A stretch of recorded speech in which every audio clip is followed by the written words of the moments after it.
And this is a stage-worthy extra, the Toronto Fringe Festival Roundup. I'm here with Laura McCallum, Scott Garland, David Kingsmill, and Nisha Coleman. If you guys want to take a second, each of you go around, just say a little bit about yourself, if you have a Twitter handle or something like that, and tell me a little bit about your show. Starting right over here to my left with Laura. Hi, I'm the producer of Damn Tank with Another Creature Productions at Factory. It's my first time producing a show, so we're sort of seeing how that works out. My Twitter handle is Laura MCSEE. All right, so I'm Nisha Coleman. My show is called Self-Exile. It's a solo storytelling show. Just had a run in Montreal. It went well, and so I'm happy to bring it in a more polished form to Toronto. It's an autobiographical story beginning in a swamp and ending in Paris. My Twitter handle, Nisha Coleman. Wow. My name is Scott Garland. I'm one of the performers in Romeo and Juliet, the Chainsaw Massacre, and silly me, I forgot to get a Twitter handle, but my associate to my left here might be able to help you out with that. And I'm David Kingsmill. I am the production manager and also performing in Romeo and Juliet Chainsaw Massacre. You can find the show at RJ Massacre, and you can find me either at Dragon Literate for my personal Twitter handle or at Upon a Die Podcast for my board game podcast. He's got two, so you don't need to tweet. I thought I'd make up for He's stuff. making up for you. Yeah. That's He's great. always saving my butt. So, I mean, the Fringe is just a couple of days in. The Toronto Fringe is a couple of days in. Yeah. And it's probably been a busy few days for everybody. Mm-hmm. How's it been? A couple of you have had your one performance, and maybe I don't know about others if you've had more than one. But how's it been? Anyone? Well, we opened yesterday. What about you guys? Same. Yeah, opened yesterday. Open Thursday. Oh. So we've all just had one show. One show each. Awesome. And we can all safely say that it's perfect. Yeah. Sold out. Flawless. Sold out. It's Yeah, just yeah. flawless. Like, Yeah, it's yeah. just going to be it. Because theater's repeatable like that, right? Every show's the same. Well, you guys, I mean, you're at the Randolph? We're at the Randolph So you're Theater. one of the really big houses. Yeah. 215 seats. Right. Yeah. And you sold pretty well the first show. We did, All yeah. about 12 tickets. Yeah. And which is Delighted. really great in a space like that. Because Yeah. that's one of those really intimidating spaces because it's so big. Well, we've got a secret weapon. You see, we've got Rebecca Perry on our team. No, I can't emphasize enough. She is hustled so far. She got us on, I think, 10 must-see lists. Yeah. Oh, wow. Which that's a bit intimidating when 10 Yeah. different listings are like, you gotta see this show because. You know, the only thing you can do is disappoint at that point. Well, it's hard because in the early days, those are what everybody's going to rely on. Mm-hmm. And that's Yeah. sight unseen. That's like without anybody actually having seen it. And I've seen a few lists, and this is not your show, obviously. But, you know, it's like, this is going to be the hot show. And then everybody's like, we're not going to mention that show anymore. You know? So Right. it's Happens hard every to year. do that. Yeah. Because the show that's the must-watch is not necessarily going to be the show that takes off. But it seems like your show did really well, and I don't know if you guys watch the reviews or anything, but Mooning on I Theater saw the reviews Moonies everything review. day of. I think they've Oh, only yeah? got 6 shows in the entire Fringe left to go. I saw that this morning. I haven't had a chance to look and see if they've got ours yet, but Yeah, they do. I think They they do? do Yeah, because okay, we they're need to talk posting about them day of. Yeah. Oh, wow. That's that's incredible. so fast. Yeah, Yeah. At like I know. 1 in the morning Yeah. coming out. yeah, it's incredible. they probably see 11 Yeah. shows in the day. They write the reviews up. I mean, Yeah. it's, Absolutely. I have so much respect for people. The Mooney crew is incredible. And they write well. Oh yeah, they So do. often these They rush do. reviews are weaker, but Mooney writes really well. I used to notice that when there was an iMagazine. Does anybody remember? You probably don't. Magazines. Yeah, No. iWeekly was like the alternative to Now Weekly. Oh. So the alternative to the alternative. And now for a while, I was like the sponsor, like the media sponsor, and they would like bring in all of these people that had no idea what theater was. They get volunteers, they pull people off the fashion beat and stuff like that. And for some reason, everybody felt like it was their job to give negative reviews. And so if they couldn't give a negative review, it was like, and some of them seemed to really enjoy it. So you'd come out, you'd be like, all right, what do they say in I? Oh my God, just daggers to my heart. Yeah. It's really horrible, but Mooney's crew is like really great. I think they're really fair, and you can't deny when they can get their reviews out day of. Laura, how was your first show? We did well. Good audience. friends, very supportive. We're on our way to making some money, which is always nice. Love it. Yeah, well received. Good review in Mooney. We're just waiting for the word of mouth, and our second performance is today. So I think that'll be the first, okay, how did that review, word of mouth trickle in?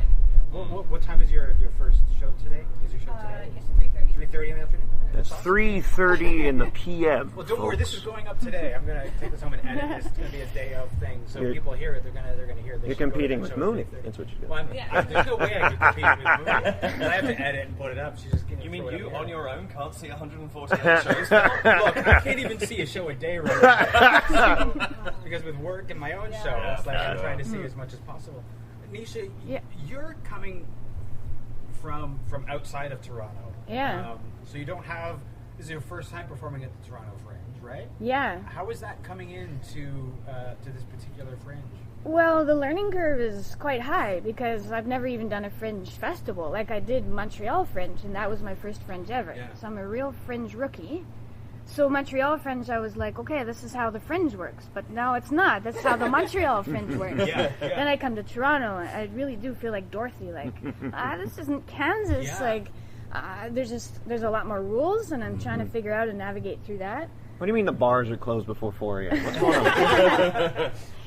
And this no latecomer thing was at first I was like, what do you mean? Because it's Montreal. It's like, well, you can choose. You can have latecomers all the way through. Yeah. I had a lot of latecomers coming in through my show, and at first that took me aback. But then yesterday when I had my first show, there's like this sense of security. Like they closed that door, and no one's gonna disturb you. Yes. So in a way, I'm like, I appreciate that. Yeah. I'm sorry for the people whose hearts are breaking outside. And I've seen a few people weeping, like literally weeping outside of venues.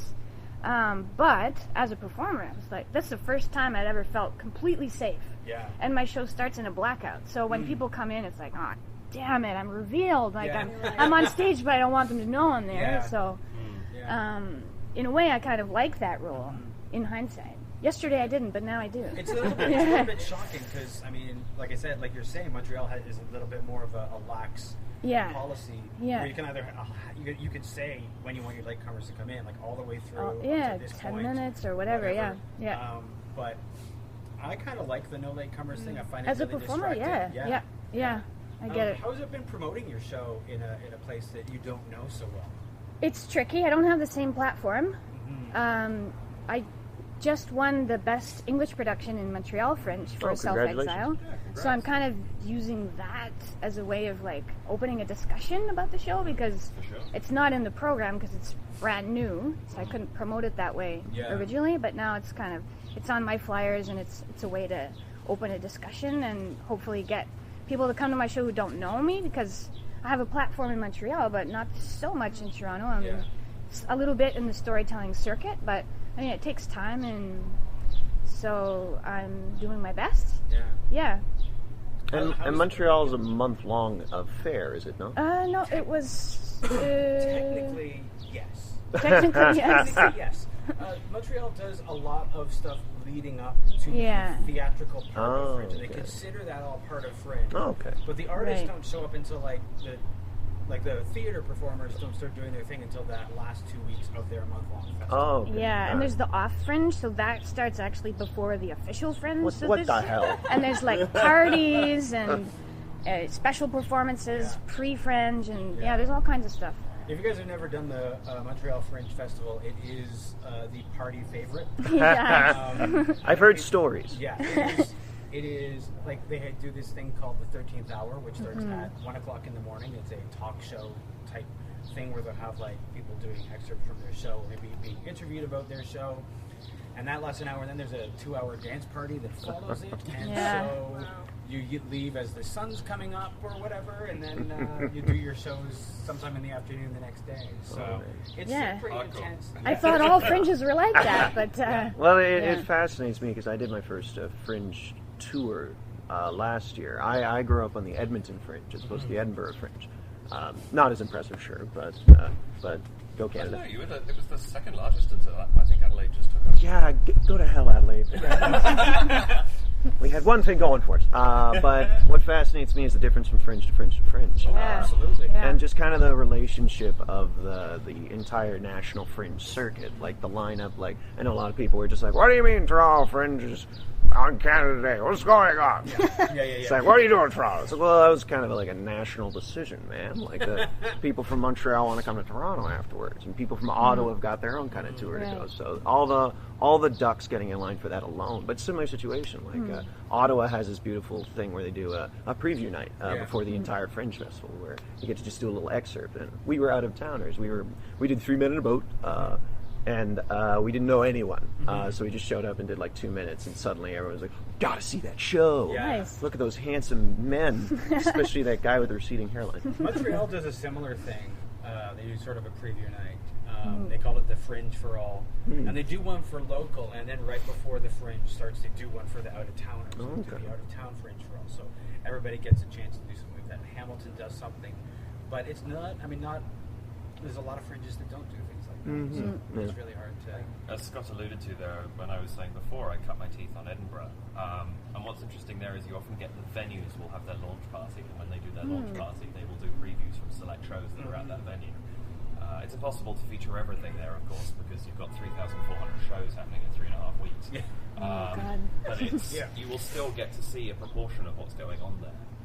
And I think the shows that are lucky enough to get into those get some nice little boosts. Yeah, absolutely. Absolutely. Here we really rely on those top 10 lists. And then word of mouth. Yeah. Because, by today, the first Saturday of the Fringe, those top 10 lists are either right or they're not. Yeah. That's true.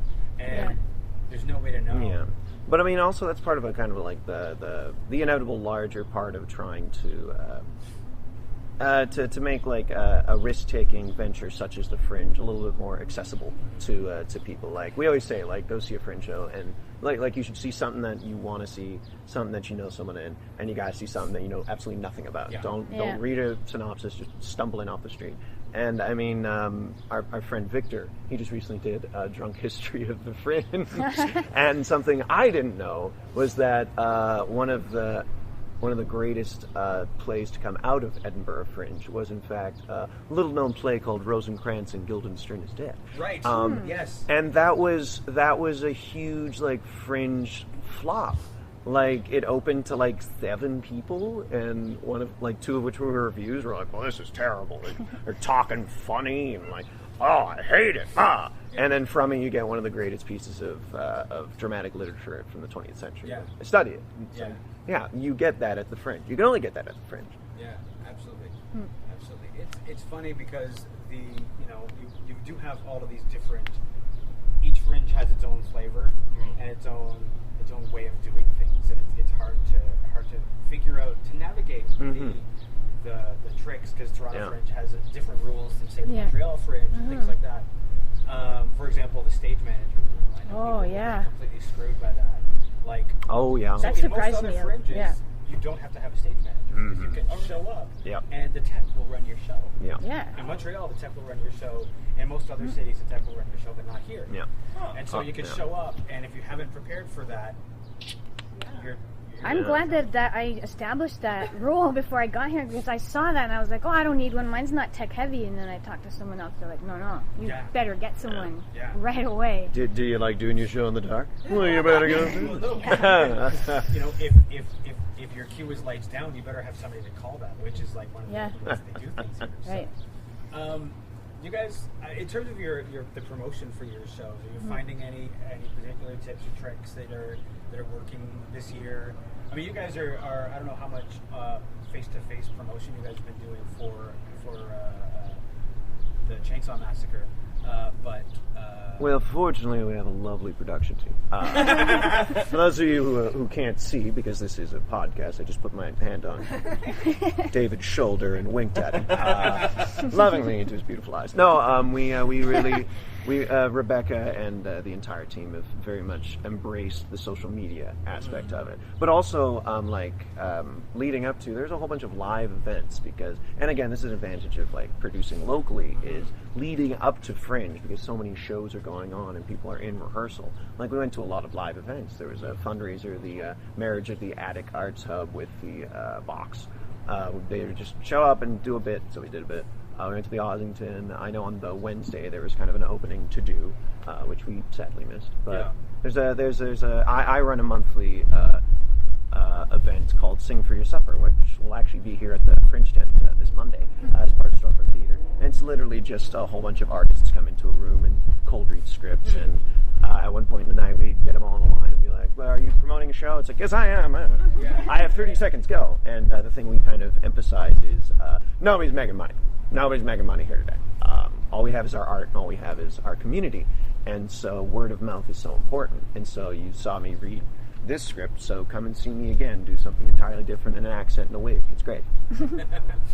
What about you, Nisha? Similar. I'm going to be performing at the Buskers Corner over there. Nice. I did a story at the Press Gang storytelling show at the Handlebar last night. I'm going to be doing confabulation storytelling this Wednesday at Burdock Music Hall. I think what works best for me is just performing, because I'm pretty shy, really, to be like, you should really come and see my show. It just doesn't work out. It's just awkward and weird, and it's just me, best right? English speaking in Montreal. But even still, like, I tried, I can't do it. I give flyers to other people that liked my show, and I tell them, please tell other people, and I ask for help, because I'm not very good at the self-promo. It's just me, so it's tricky. Yeah. So I'm going to be honest with you. I have the same difficulty. I have always had the same difficulty promoting a show at the Fringe. Like, the idea of walking up to somebody and handing them a flyer and saying the dreaded words, "Can I tell you about my show?" Yeah. And like, and you know what? The anxiety is worse before doing it. Oh yeah. But it's so hard to do, and then try to make the conversation seem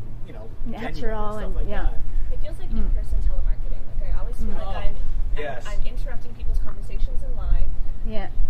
And like, I pride myself on knowing pretty much, like, I make a schedule. I know what I'm seeing, and so to suggest to someone, hey, I know that you have nothing to do tonight, come see my show, but they might already have something to do. So it feels so yeah. I feel more comfortable promoting other shows. Exactly. Yeah. I'm like, oh, guys, you like it? You gotta see Sex T-Rex. Oh my God, they're so funny. It's like, are you in that? Oh God, no, I'm in this, like, Romeo and Juliet chainsaw. No, but you gotta go.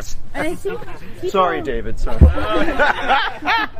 But I think people respond better to that too. Oh, yeah. Because if you're like just self-promoting, like but if they see you come out of a show and you're like, oh, I'm so moved, they'll ask, what did you just see? Yeah. And that, I just think it's more. Yeah, and I mean that's where the reviewers come in, because it's easier to promote another show as like, it's like, hey, we're both audience members and lovers of theater. Yeah. I liked this, maybe you will too. Yeah, so with the reviewers, it's just like, I mean, I like it, but so does my mom. And she made me. But so did Mooney. They're like, go see this guy. It's so hard, like the whole promotion thing. And you know what? It is so important. Like, as much as you might not be comfortable with it, you tell yourself how important it is. Because not everybody has it. Like, I see your big spreadsheet there in your book, but that's a lot of people don't do that. And so they'll sort of be like, they'll sort of show up and they'll be like, what's good? And they don't know. Right. And so you have an opportunity to sway those people. Or the show that they want to see, they're not going to get tickets for, because you can buy 100% of the tickets in advance. Yeah. So, and that happened a lot last year. The first year that they did that, there were a lot of people who couldn't get tickets to shows. Oh yeah. You have to act fast. Yeah. So, have you guys had the chance to see any shows?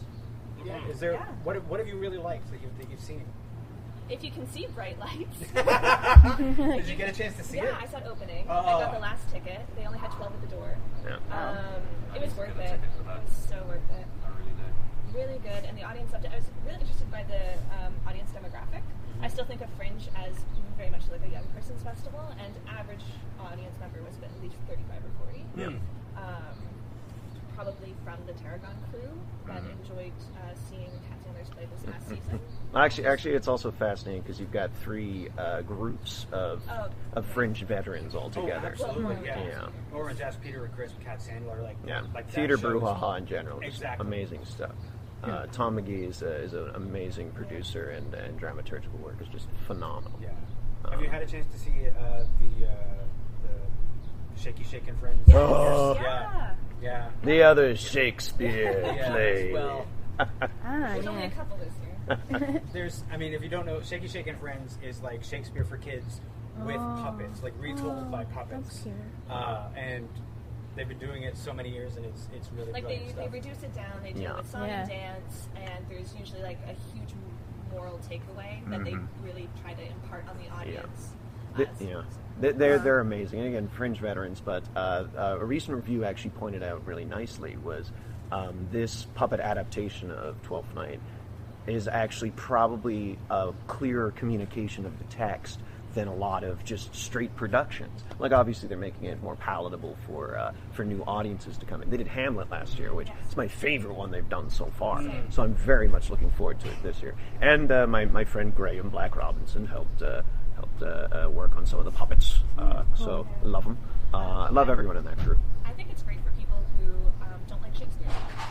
No, like, there's a crowd of people who think it's stuffy, it's old. There's like, I would love to take my parents because it's so accessible. It really gets to the heart of the message. It's easy to understand. You can walk away and still know the plot, and they do incorporate a lot of the traditional text. They're not saying bro and stuff the whole time. There's a few bros and subs, as one is wont.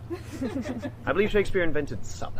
He did, in a different context. Yeah. I was thinking the same. Remember that word, Shakespeare? Great. Nisha, have you had a chance to see anything? Not yet, but there are a few that I saw in Montreal that are here. Oh, what So did you see? Jillian English is A Bit of Truth here. Falling Awake is one that I didn't get to see but got a lot of buzz in Montreal and is starting to get buzz now again in Toronto. Amazing, like absurdist, kind of like magical show that's also at the Tarragon in the extra space. Percup pianist Sarah Hagen, I'm going to go and see her show. She's in the same room as me, the solo room. She's an amazing piano player, and she's incorporating storytelling, so I'm excited to see that. I haven't seen any shows yet, but I have many on the list. Juliet is in one of those unusual positions where she's like a late addition. Yeah. She's not in the program. Yeah. Which can be a bit of a struggle. Yeah. As a performer to get the word out, because even though everything's on the web, I know I always go for the paper program. It doesn't matter. Yeah, I had this. That was my situation in Montreal. Actually, I was replacing these acrobats who were in the program, and I was not. But the buzz helps. So basically, you just have to do one good show and have a good audience, and then people talk, and sometimes it can work in your favor because you can make jokes about the situation, and then people are like, "Oh, that's that girl that's not in the program." I would never want to be the one replacing acrobats. Ladies and gentlemen, for a high-flying risk-taking, go somewhere else. I practiced cartwheels and somersaults just in case. I really did, because I thought I'll do some symbolic acrobatic moves just in case. I try to instill the idea in others and be like, imagine I did that. Yeah, right. God. Another one you should see if you get the chance is Behold the Barfly. Behold the Barfly? Yeah, it's the Spoon and Hammer show that's at the Monarch Tavern. And I saw that. That's a very funny sketch comedy. And what's the other thing I saw that was really... Oh, Blind to Happiness. Okay. It's fantastic, which is in the annex. I saw that. That was absolutely wonderful. I'm trying to think now what I've seen. My brain is on... I just did my first show and I'm fried. Before this started, he was like, "I didn't drink coffee." That was stupid. Bad move, man. I will say, Romeo and Juliet Chainsaw Massacre seemed okay. But I saw it yesterday. I loved it. You heard it here, folks. You heard it here, folks. But I will definitely echo Shaky Shake and Friends 12th Night. I will re-emphasize Wasteland by Sex T-Rex. Wasteland. And also, just because I know the crew and we saw a preview of them, we promoted with them, Dance Animal. Dance Animal. Dance Animal. Oh, Dance Animal. No, I mean, Dance Animal. Like, can you go wrong with Dance Animal? Improvisers dancing, dancers improvising. No, it's like Anders Yates just... was great. It's a lovely stew of enjoyment. Like, any chance you have the chance to see Dance Animal, Peter and Chris, Sex T-Rex. Like, honestly, you just like go. Yeah. Just you're go. You're gonna have a good one. What are you guys looking forward to? We're early into the Fringe. Yeah. It's the first Saturday. Yeah. What are you guys? Bright lights, if I can get it to. Yeah. I want to see Echoes. Okay. I've heard some interesting things about Echoes. Also, I had a musical at Musical Works last year, which Jeff Madden directed, and he's a great human being. He's a great man, and I would like to see anything he's involved with. Nice. That's a big one. Get Yourself Home, Skylar James, the Jordan Tannehill one-woman show up at 918 Bathurst. Really excited for that, and timely Songbuster. Improvised musical, and they got the guy from Orphan Black, so I'm excited. Nice. Which guy from Orphan Black? Donnie. Oh, Christian Brune. The yeah. Brune. Nice. So, yeah, I've got another 10 shows on my list to see, so I'm excited wow. for all of them. Good. Another one comes to mind is A Lover and Proper, Erin Schaefer. She's a really good storyteller. One-woman show. Looking forward to that. Nice. Yeah. I'm looking forward to Peter and Chris. Oh.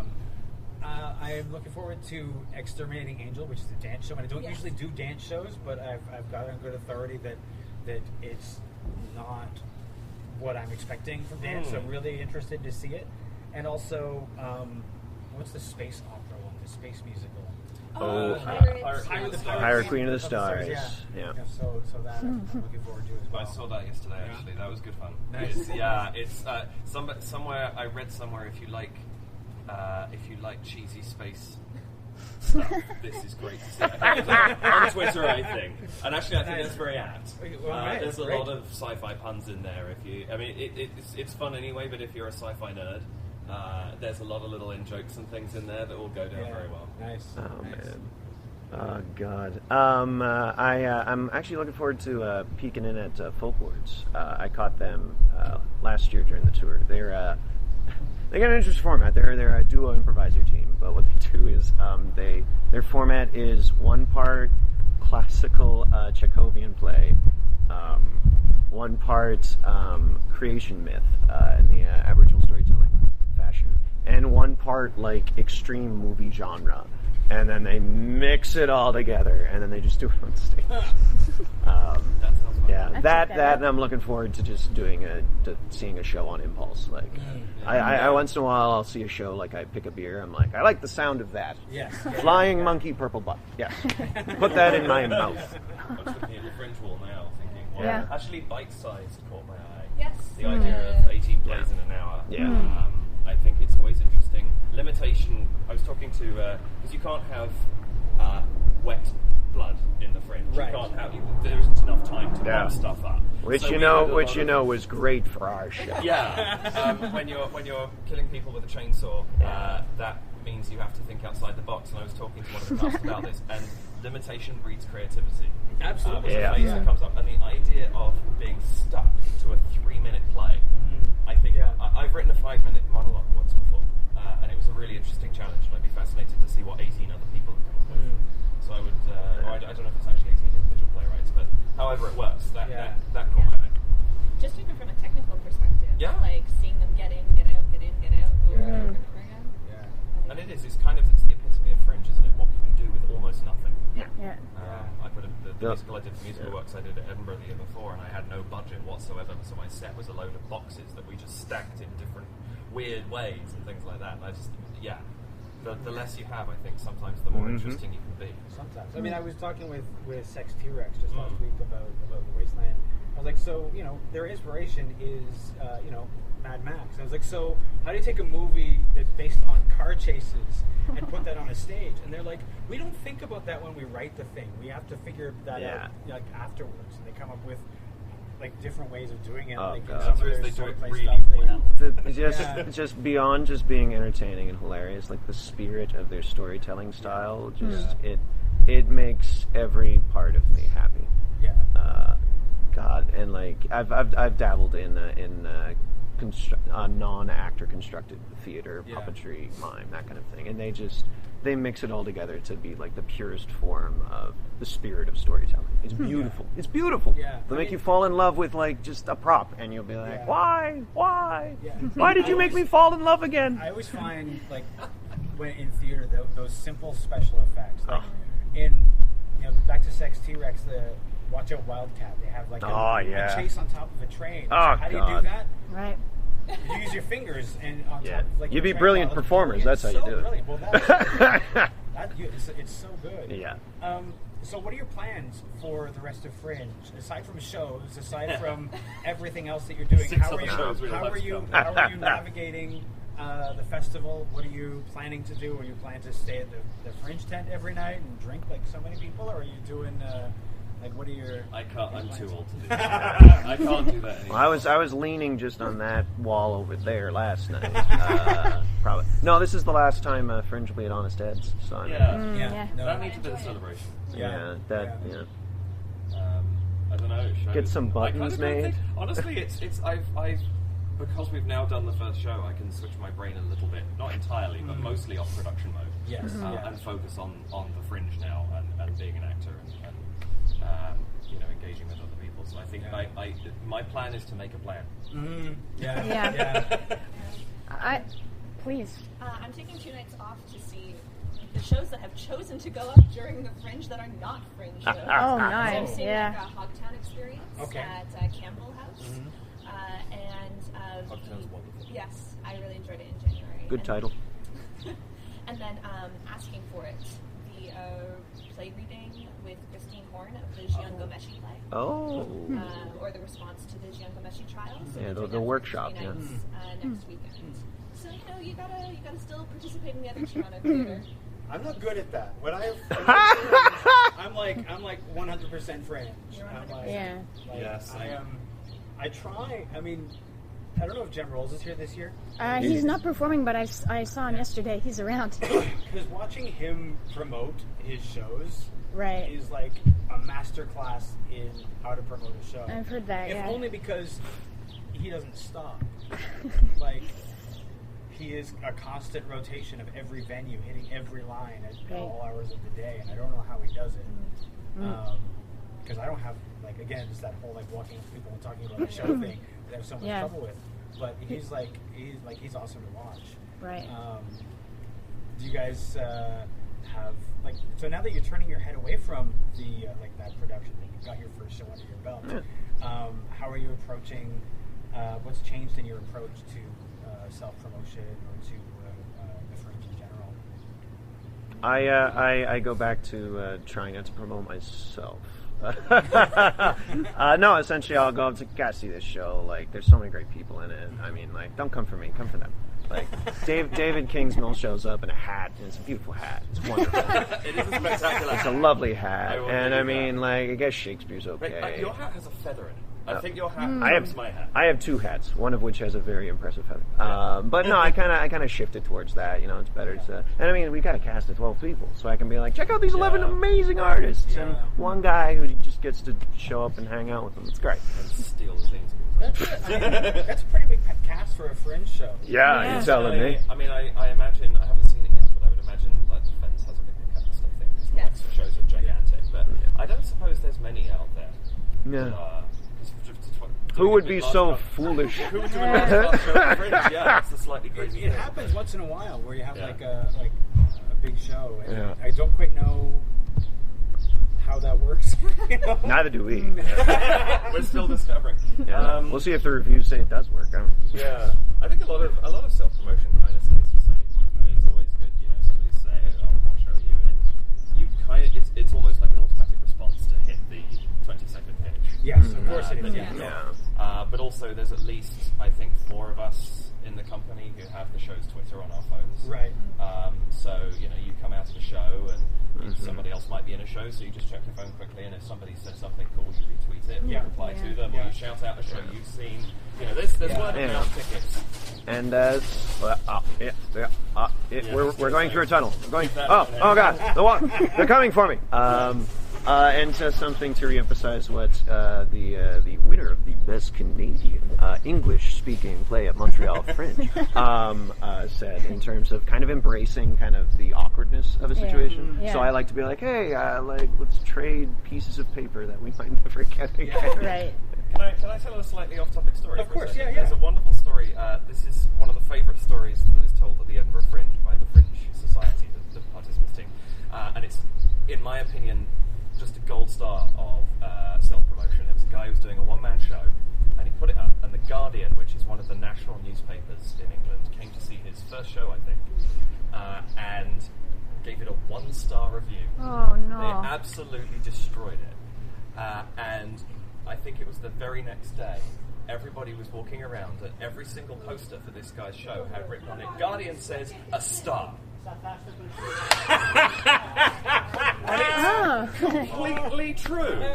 So they couldn't, you can't say he's misquoting the press. Right. But I mean, that is a masterclass in self-promotion. Yeah, no, and I think it's finding the ability to do something like that. I mean, maybe not that extreme, but if you can find something and run with it. Absolutely, yeah. If somebody in the press says something that sounds great, start repeating it. Yeah. And say, Absolutely, Now Magazine says, or Mooney on Theatre says, and use that little 5-word quote or whatever. And I think that's where things change. You have more to work with than just your own, bravado and an actor's ego for wanting to sell their own stuff. Yeah. Lie. Just lie. I actually like the idea of talking about other shows that I've seen. Yeah. Because when I was at Montreal the first time, Cameron did a conversation. She had this like promoting at the Fringe.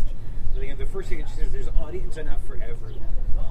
Just the idea that we don't have to compete for audience. Right. There is enough audience for all of us. So it doesn't hurt you to talk about somebody else's show or to retweet or to tweet about, talk about those shows. Well, we one of our changes is we offered for 2 days free tickets to other Fringe Femme shows.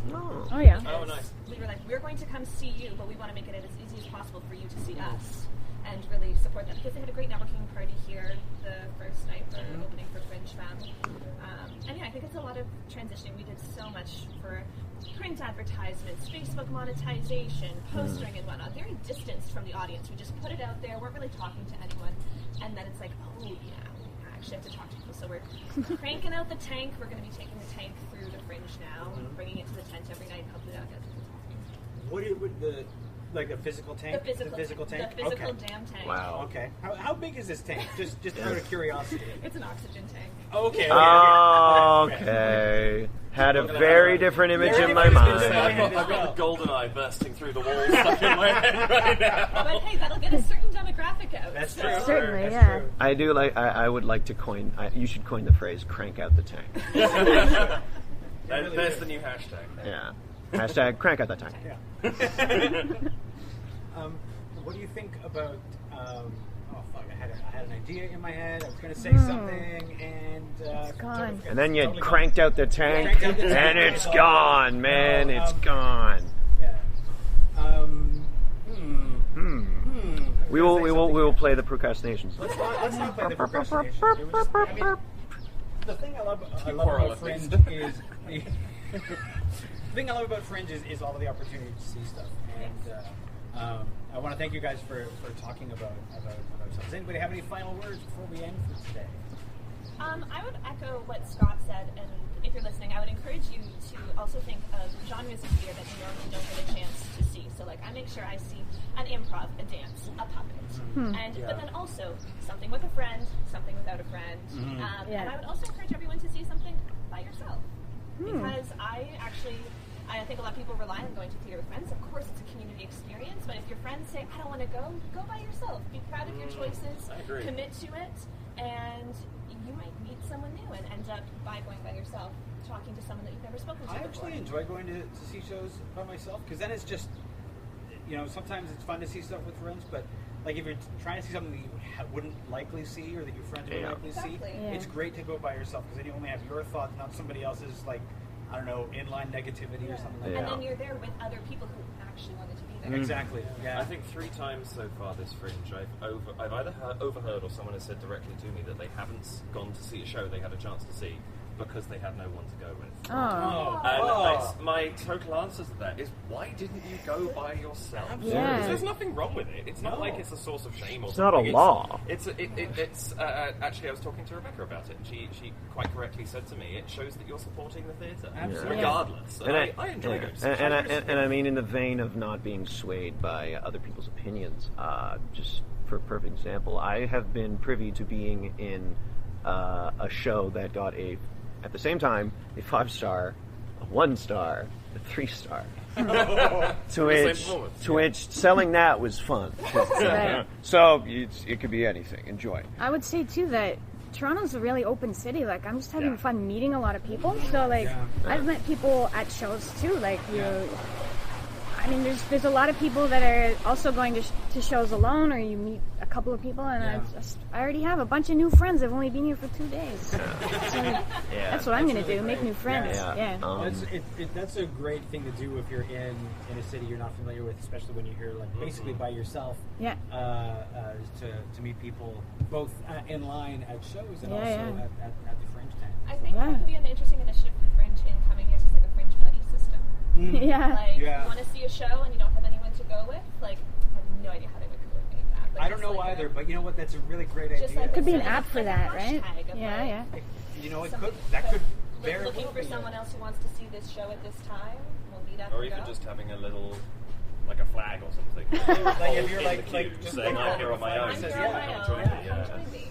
You heard it here, folks. You heard it here first, folks. That's a really great idea. Is just like for all the people who are seeing a show by themselves in a line to be able to say, "I'm here by myself." Yeah, we need to design an app for that right away. There's a 5-person trademark for that. So talk to us. Talk about the royalties on that. I'm sure it'll be a free. But you were looking for a final word, yeah? Yeah. If I may, crank the tank, folks. Crank the tank. Crank out the tank. Yeah. That's great. Thanks, guys. Thank you, Phil. Thank you.